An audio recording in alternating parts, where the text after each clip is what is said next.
Hey, this is Amy from Motif Music Studios, and it's fun to welcome you into my virtual living room. So you can see here that this is a really small space. Like, we're talking 24 square feet. It's actually a literal closet. It has a full-size Yamaha keyboard and everything I could ever want for being an online music teacher and brand new YouTuber. So thanks for joining me.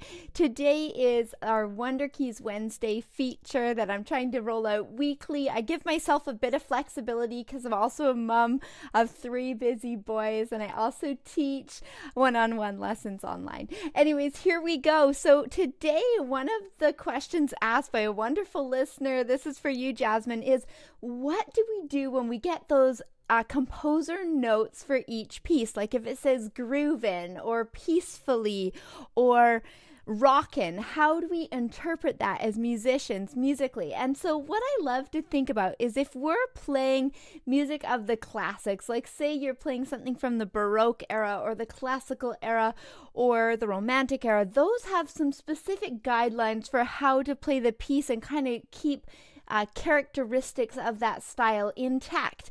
But when we come to contemporary music, it's really fun that there's a lot more license. So though we love to honor the composer's suggestions, and I do encourage students to really try to capture what the composer's suggesting, I think there's a lot of room for each student to bring out their musical interpretation and how you interpret something like sadly or wistfully or thoughtfully might be different than how I do. So I usually try to let those thoughts sit with me for a moment and think, okay, so how would I interpret this?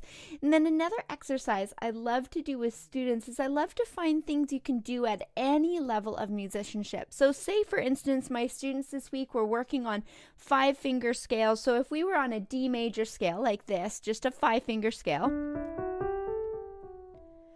I let them choose a word each time they played it, and they could change the scale depending on the word that they give. And I feel like that ignites some musical flexibility and creativity. So with that, I was saying, like, if they chose sad, they might just play it slow and kind of lonesome like.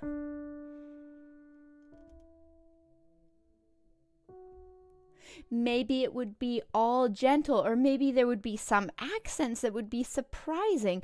You could play it joyfully, might be like exuberant and fast. So you can start doing that no matter what piece it is. If you have Twinkle Twinkle Little Star, whatever the song is, you can adapt it to a new word or a new mood to give yourself the experience of flexibility in your playing. The next thing I wanted to highlight, because it's Wunderkeys Wednesday, is that in each of these pop study for piano, this is book 2, but each of them have something called a pop pattern study, and these are a great way to do the same thing and find your improvised gifts here.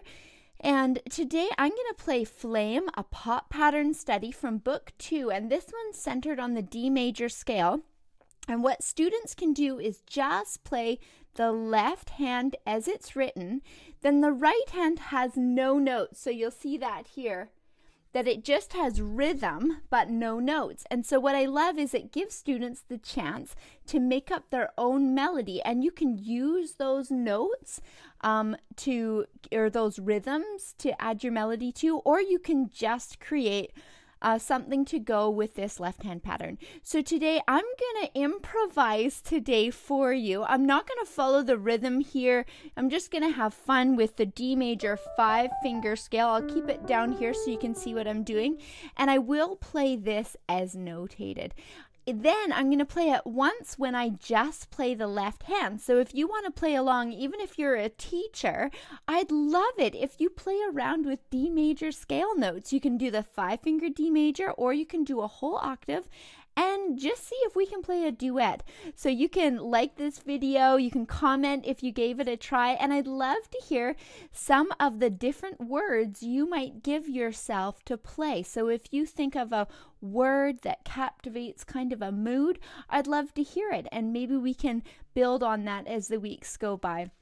So thanks for joining in. I'll play this once improvised, and then at the end, I'll play it again. And I'd love it if you get to your piano and try improvising along with it. So here